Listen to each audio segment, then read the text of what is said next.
আসসালামু আলাইকুম। ক্ষুদ্র খামারের পক্ষ থেকে আবারও স্বাগত জানাচ্ছি আপনাদেরকে। বুঝতেই পারছেন গতকালকের প্রতিবেদনের সেকেন্ড পার্ট আজকে আমরা যে বিষয়টা নিয়ে মালিক মোল্লা ভাইয়ের সাথে কথা বলবো সেটা হচ্ছে টেকসই জাত উন্নয়ন। মালিক ভাই, প্রথমে আপনার কাছে যেটা জানতে চাইবো সেটা হচ্ছে দেশি গাভীতে কিভাবে হিমায়িত বীজ বা এআই করে জাত উন্নয়ন করা যায়, কিংবা এই ব্রিডিং পারপাস নিয়ে আপনি কিছু বলেন, কারণ ব্রিডিং পারপাস নিয়ে অনেক বড় একটা কলরব চলতেছে সোশ্যাল মিডিয়াতে।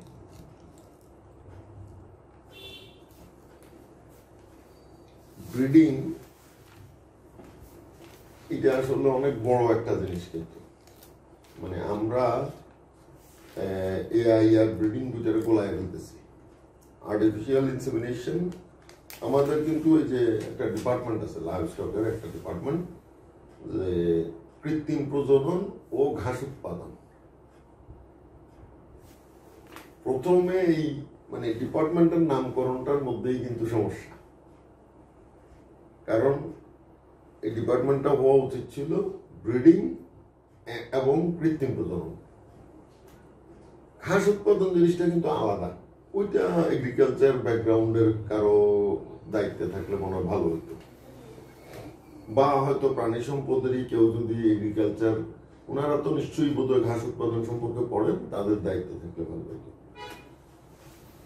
কৃত্রিম প্রজনন মানে কি, আপনি কৃত্রিম ভাবে প্রজনন করলেন, যে ডাইরেক্ট ম্যাটিং তো বুঝেন, একটা বুল দিয়ে একটা গাভীরে ডাইরেক্ট আমরা বীজ দিলাম, সেটা হলো একরকম। আর একটা হলো কৃত্রিম প্রজনন, মানে একটা বুল থেকে আমি সিমেন্ট নিলাম, নেওয়ার পরে এটারে আইদার লিকুইড সিমেন্ট হিসাবে পুশ করলাম, অথবা এটা একটা স্ট্রতে ঢুকাইয়া স্ট্রটা একটা গান দিয়ে পুশ করলাম।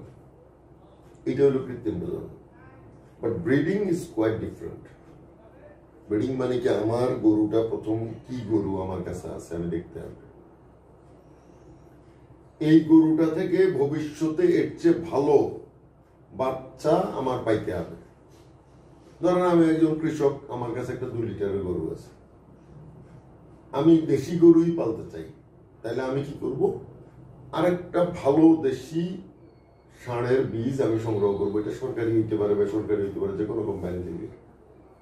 আমি কৃষক বা আপনি, আপনার কাছে একটা দেশি গরু আছে, আপনি চান যে না আমি আর এই 2 লিটার 3 লিটার 5 লিটারে সন্তুষ্ট না, আমি 15 লিটারের গরু চাই।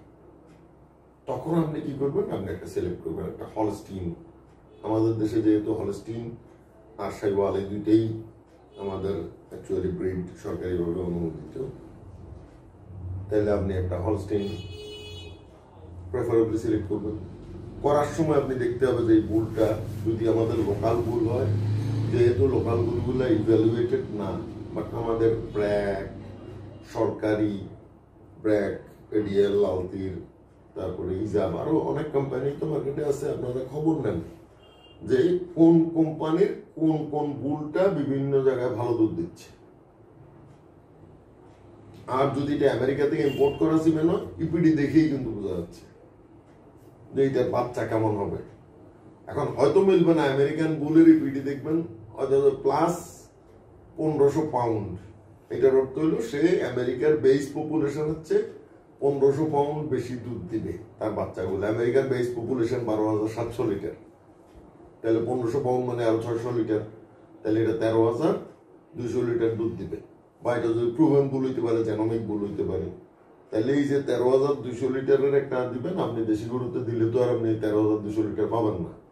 কারণ ট্রপিক্যাল ওয়েদারের জন্য আপনার প্রথম একটা লস হবে। যে কোনো টেম্পারেট ব্রিড, ইউরোপিয়ান যে কোনো ব্রিড, ইউরোপিয়ান মানে আমেরিকা, হলস্টিন কিন্তু আসে আমেরিকা থেকে, বাট ব্রিড কিন্তু আসলে দুনিয়াতে দুইটা,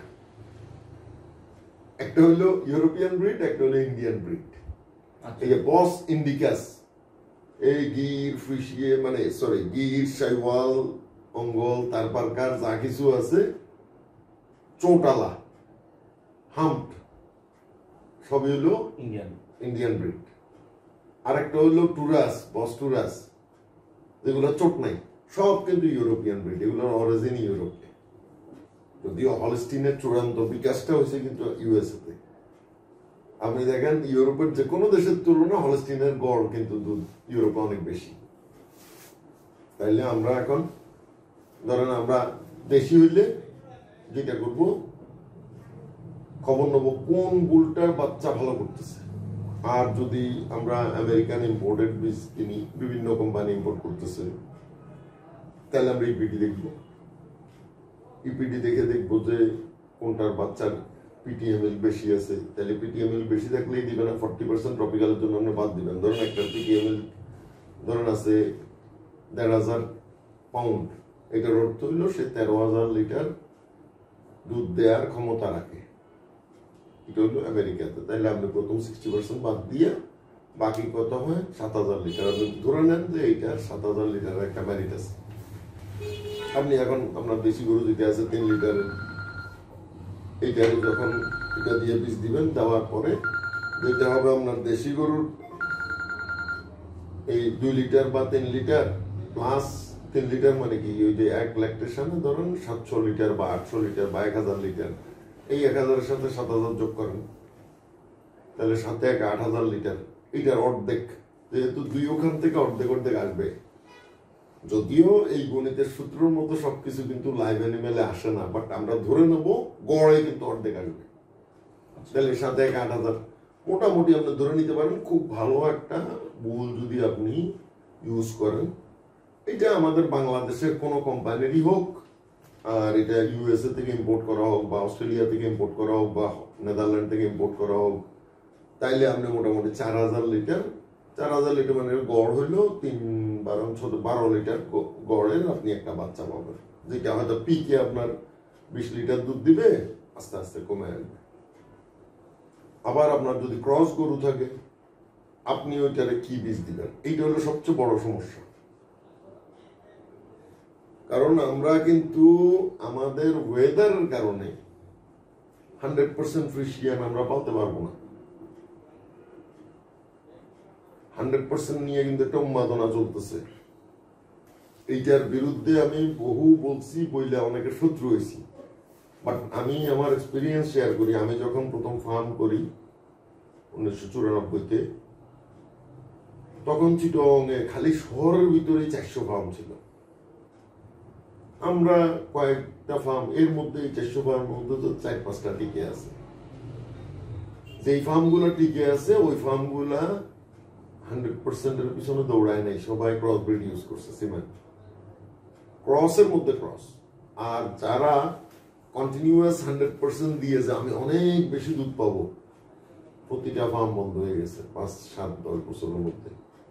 কারণ এই ফ্রিশিয়ান কমফোর্টেবল হইল 4 থেকে 17 ডিগ্রি টেম্পারেচারের মধ্যে।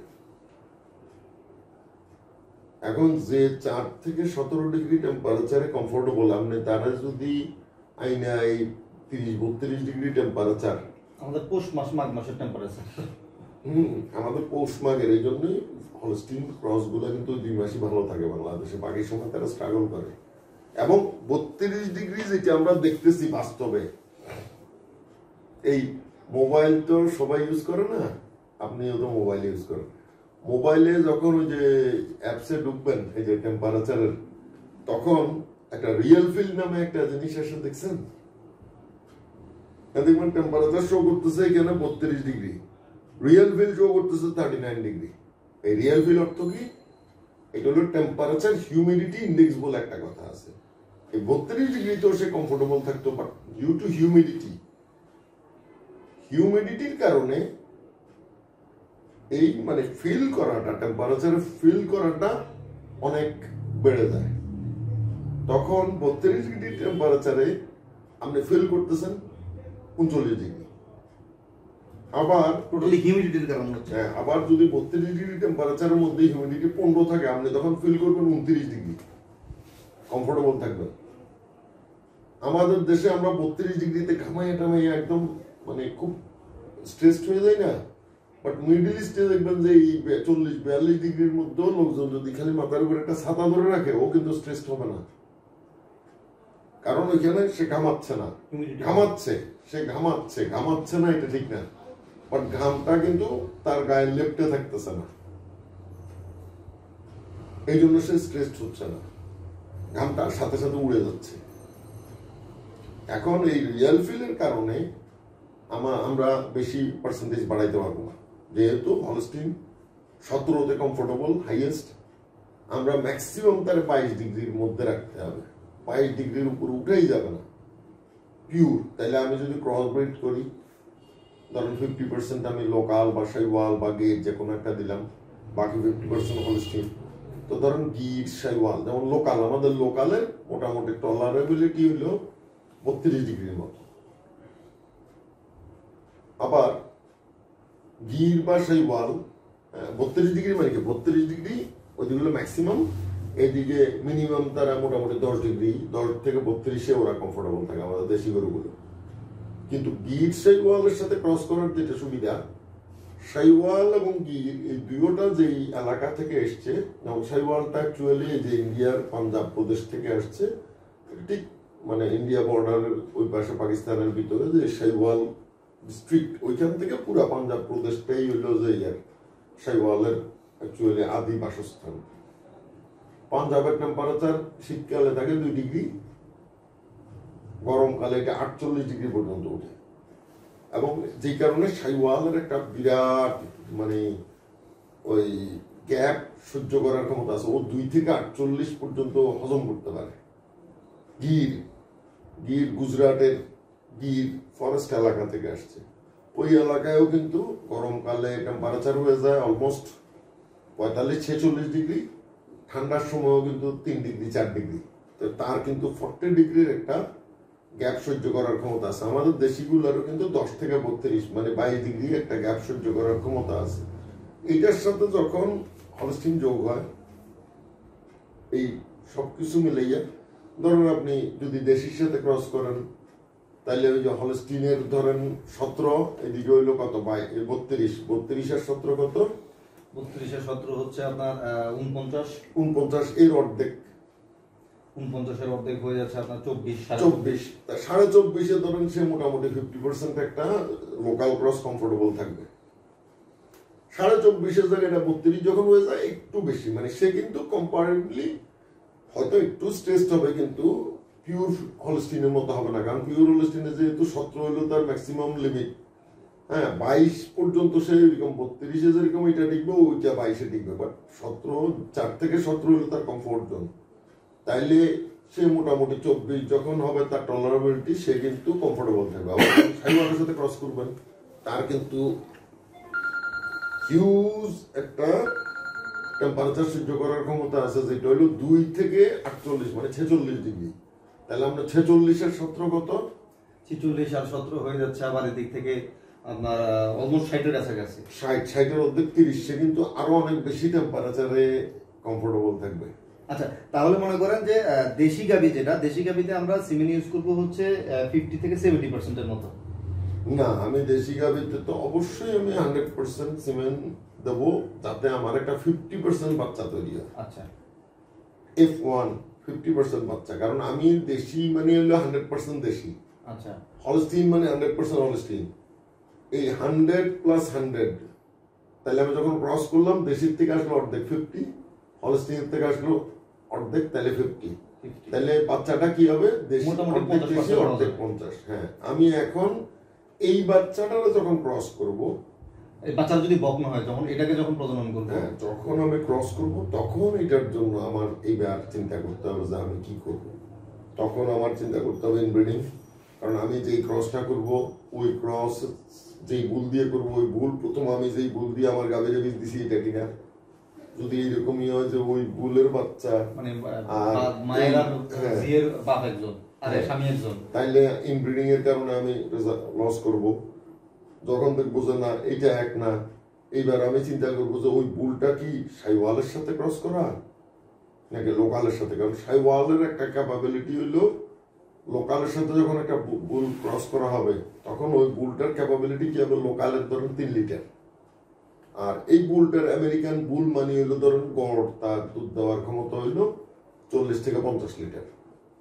আমি ধরে নিলাম 50 লিটার, তাহলে 50 আর 3-এ 53 অর্ধেক কত, 53 অর্ধেক হচ্ছে আপনার 27।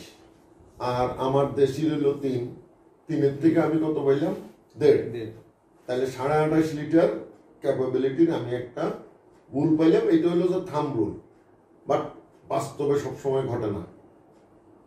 হ্যাঁ, বাস্তবে কি হবে, এইটার এরকমও হইতে পারে ডিউ টু হাইব্রিড ভিগর, ওই ক্রস বাচ্চাটাই 40 লিটার ট্রান্সমিট করতে পারে, আবার এরকম হইতে পারে 15 লিটারও সে ট্রান্সমিট করতে পারে।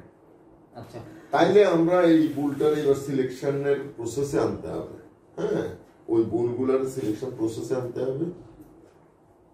গেল এটা। আবার যদি আমি শাইওয়াল ফ্রিশিয়ান বুল ইউজ করি তাহলে কি সুবিধা?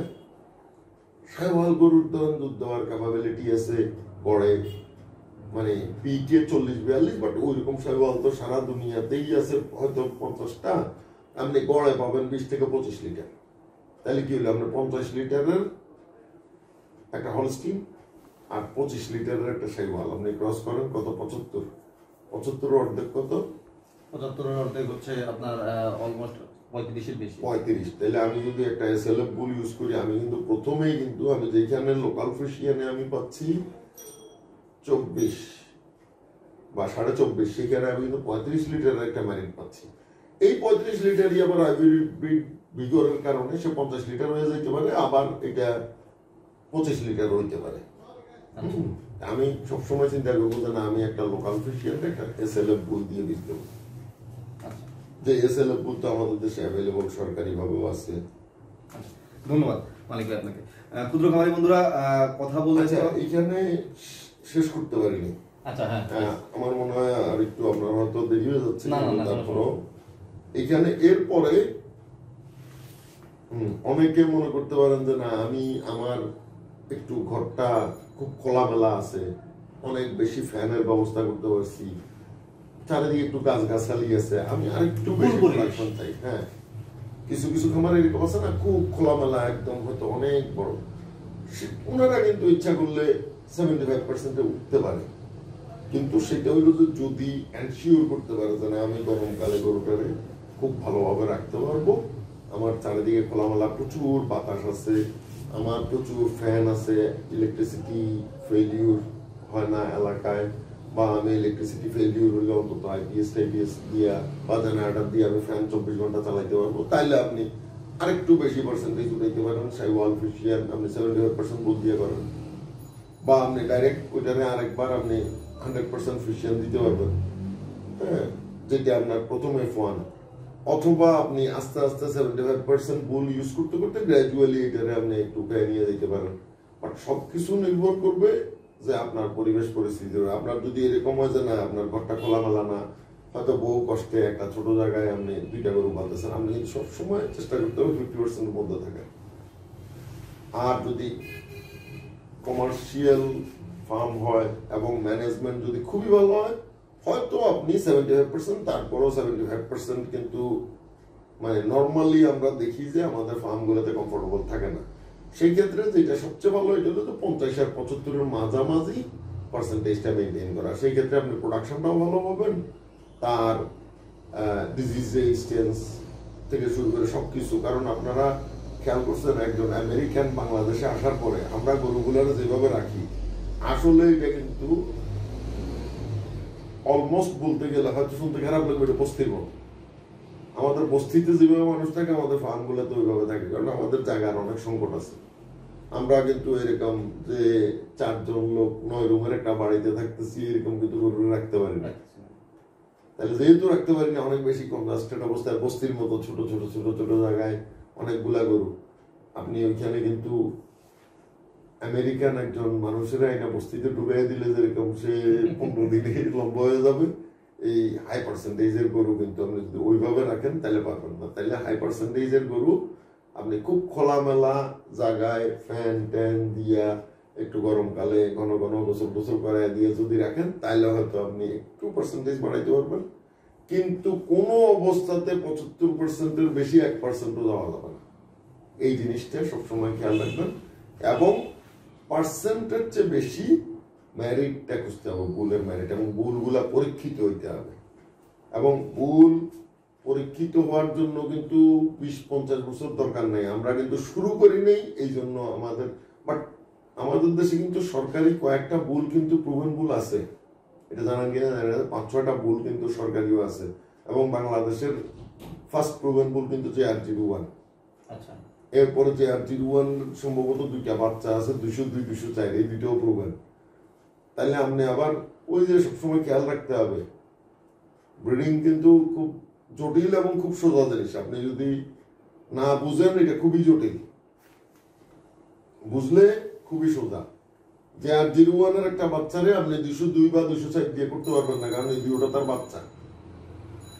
আমাদের এই যে ধর্মে ধরেন আমরা যারা মুসলিম, আমাদের মধ্যে কিন্তু ধর্মের মধ্যে কিছু কিছু সম্পর্কে বিবাহ নিষিদ্ধ আছে, হিন্দুদের মধ্যেও আছে, বৌদ্ধদের মধ্যেও আছে, খ্রিস্টানদের মধ্যেও আছে। দুনিয়ার এই যত ধর্ম সবগুলাতেই কিছু বিবাহ নিষিদ্ধ আছে। এটার মানে কি? এটা অনেকে মনে করবে এটা বোধহয় emotion. It's not emotion, it's science. বিভিন্ন ধর্মগুলাতে যে বিয়া নিষিদ্ধ করা হয়েছে, মানে ক্লোজ সম্পর্কের মধ্যে, এইটা কেন? ইনব্রিডিং যাতে না হয়, ইনব্রিডিং হইয়া যাতে ভবিষ্যৎ বংশধরের ক্ষতি না হয়, এই জন্যই। এটা কিন্তু নট ফর ইমোশন। আমি কিছুদিন আগে ওই যে নামধারী গোশালার, আপনারা ইউটিউবের একটা চ্যানেল আছে ওদের, ওই ওয়ার্ল্ডের বেস্ট শাইওয়াল আছে তাদের কাছে, তাদের এক পুরোহিতের, মানে তারা কিন্তু যুগ যুগ ধরে শাইওয়াল পেলে আসতেছে। হ্যাঁ, ওই ভদ্রলোকের বক্তব্য শুনলাম, তারা কিন্তু বিজ্ঞান, মানে বিজ্ঞান ভিত্তিক কেউ পড়াশোনা করে নাই, যুগ যুগ ধরে শাইওয়াল তারা পেলে আসতেছে, নামধারী সম্প্রদায়। ওই পুরোহিতের বক্তব্য হলো যে এই বুল, তাদের একটা বুল আছে, দেখলাম কি সুন্দর নাম। বুলটা সম্পর্কে তখন বলতেছিল যে আমাদের বুলগুলা কি ইসকা सीमेंट, इसका माँ बहन और बेटी को नहीं दे जा सकते हैं, বা এই জাতীয় কিছু একটা। তাহলে আপনি সবসময় খেয়াল রাখতে হবে, আপনি যখন ব্রিডিং করবেন ক্লোজ রিলেশনে, যে ওই বুলের মা, ওই বুলের বোন, ওই বুলের মেয়ে, এইগুলার যদি সিমেন্ট দেন, মনে করলেন যে সর্বনাশের 16 গলা পূর্ণ হইল, তাহলে রেকর্ড রাখতে হবে। রেকর্ড রেখে চিন্তা ভাবনা করে, বুলের মেরিট বিবেচনা করে, এবং এই যে সব খামারের এগিয়ে আসতে হবে। আমরা কেন প্রুভেন বুল পাইতেছি না? আমি যেরকম আমার খামারে রেকর্ড রাখি বলে আমি কিছু বুল সম্পর্কে আমার আইডিয়া হয়ে গেছে।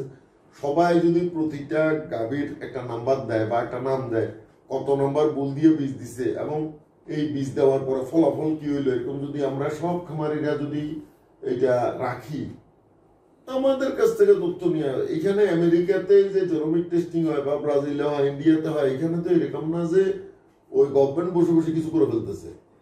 খামারিরা তথ্য রাখতেছে, খামারিদের থেকে নিয়ে এই তথ্যগুলোরে অ্যাকুমুলেট করে এটা পাবলিশ করা হইতেছে। এইটাই জেনোমিক টেস্টিং, সরি এইটাই হলো প্রোজেনি টেস্টিং। এই প্রোজেনি টেস্টিং থেকেই আপনার তৈরি হবে প্রুভেন বুল। এখন যদি এটা খামারিরা তথ্য না রাখে, আপনি কখনোই আপনি প্রুভেন বুল তৈরি করার কাজ আগাইতে পারেন। তারপরও হ্যাঁ, যদি ব্রিডিং কোম্পানিগুলো একটু আন্তরিক হয়, খামারিরা হয়তো রাখবে না। ধরেন আমার কাছে একটা ব্রিডিং বুল আছে, আমি এই বুলটা যদি 20টা বা 50টা গাভীতে দিই, এই বুলটার বীজ একটা একটা করে, এই 50টা বাচ্চা যদি আমি খেয়াল রাখি, যেটা প্রতিটা ব্রিডিং কোম্পানির করা উচিত, এই 50টা বাচ্চার ভবিষ্যৎ পারফরমেন্স দিয়েই তো আমি আইডেন্টিফাই করি। তখন যাইয়া এই আমার ভালো বুলগুলো আইডেন্টিফাই হবে। কিছু কিছু বুল আছে, এগুলোর বাচ্চা খারাপ করবে, আপনি ওগুলো বাদ দিয়ে ফেলেন। আপনি এই যে শত শত বুল, ব্রিডিং বুল তো বিভিন্ন কোম্পানি মিলে, বাংলাদেশের সরকার এবং বেসরকারি মিলে অন্তত 500 ব্রিডিং বুল আছে। এই 500-র মধ্যে সব কিন্তু খারাপ না। র্যান্ডমও কিন্তু কিছু ভালো জিনিস তৈরি হয়। র্যান্ডম মানে আপনি কোনো প্ল্যান করলেন না, হ্যাঁ, প্ল্যান না করে আপনি ধরুন ভালো জিনিস আসলে যেগুলো তৈরি হয়েছে এগুলো র্যান্ডমই তৈরি হয়েছে, কারণ আসলে হিসাব কয়জন। তাইলে এখন এই ভালো জিনিস যে র্যান্ডমে তৈরি হয়ে গেছে, র্যান্ডম ম্যাটিং করে যে আপনি ভালো বুল তৈরি করছেন, এই ভালো বুলটারে তো সিলেক্ট করে বাইরে নিয়ে আসতে হবে। সিলেকশন কালিং, এই যে ব্রাজিল দেখেন, ইন্ডিয়ান গির ইন্ডিয়াতে 2000 লিটার 3000 লিটারের বেশি দুধ দেয় না। ব্রাজিলে গিয়ে ইন্ডিয়ান গির 20,000 লিটার দুধ দিচ্ছে। ব্রাজিল তো ওরা এই গিরের ভিতরে কোনো জেনেটিক মডিফিকেশনও করে নেই, কোনো জাদুও দেয় নেই। কিভাবে দিচ্ছে? সিলেকশন কালিং। হল্যান্ড থেকে ফ্রিশিয়ান গরু, হলস্টিন ফ্রিশিয়ান গরু গেছে আমেরিকায়। আমেরিকা কি মন্ত্র দিছে? মন্ত্র দেয় নাই। আমেরিকা কি করছে? সিলেকশন কালিং করতেছে তারা। সিলেকশন কালিং করে এই ধরেন একসময় 2000 লিটারের ফ্রিশিয়ান যেটা ছিল, এটা এখন তারা বানাইছে এভারেজ 12,770 লিটার। কিছুদিন আগে ওই যে সেলস প্যানেলের একটা গাভী আফটার শকের বাচ্চা, ও 35,000 লিটার প্লাস দুধ দিছে। এখন আপনি সিলেকশন কালিং করে মানে আপনি বেস্ট টু বেস্ট মিটিং করতে হবে। বেস্ট টু বেস্ট মানে কি, আপনি ওই 35,000 লিটারের বাচ্চা যদি ছেলে বাচ্চা থাকে তারা নেন, আরেকটা এরকম ভালো গাভীর মেয়ে বাচ্চা নেন, দুইটারে আবার ম্যাটিং করেন। এইরকম করতে করতে করতে করতে এক সময় আপনি ডেভেলপ করবেন। ইভেন আমাদের দেশি গরু উন্নত করা সম্ভব। আমরা দেশি একটা 2 লিটারের গরু আপনার কাছে আছে, আমার কাছে দেখা গেল যে একটা গরু আছে 5 লিটার দেয়, আমি ওইটার বাচ্চাটারে গুল বানাই, এইটার বাচ্চার ওই 2 লিটারের গাভীরে দিলে দেখবেন যে হয়তো দুধ 3.5 লিটারে চলে আসছে। আরেকজনের কাছে হয়তো খবর পাওয়া গেল একটা 7 লিটারের গরু আছে, ওইটার বাচ্চাটারে গুল বানান, ওইটা দিলে দেখবেন যে আরো হয়তো 500 গ্রাম বেড়ে গেছে। এইরকম মানে পার্সেন্টেজ আসলে হিসাব না করে আমরা কিন্তু পারফরমেন্সের পিছনে দৌড়াইতে হবে।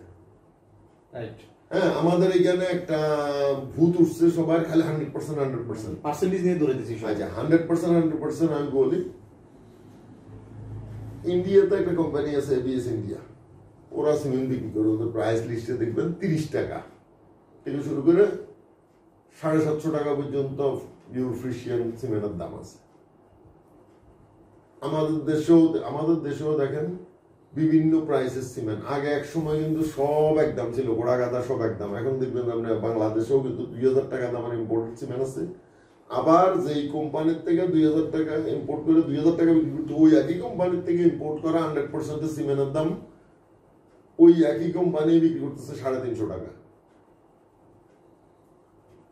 যেটা 2000 টাকা ওইটা কি 100, ওইটা যদি 100% হয় তাহলে 350 টাকারটা কত পার্সেন্ট? ওটা পার্সেন্টই নেই, ওটা পার্সেন্ট নেই, কিন্তু ওইটা 100%। কেন দুইটার দাম ভিন্ন? কারণ 2000 টাকারটা হাই ম্যারিটের।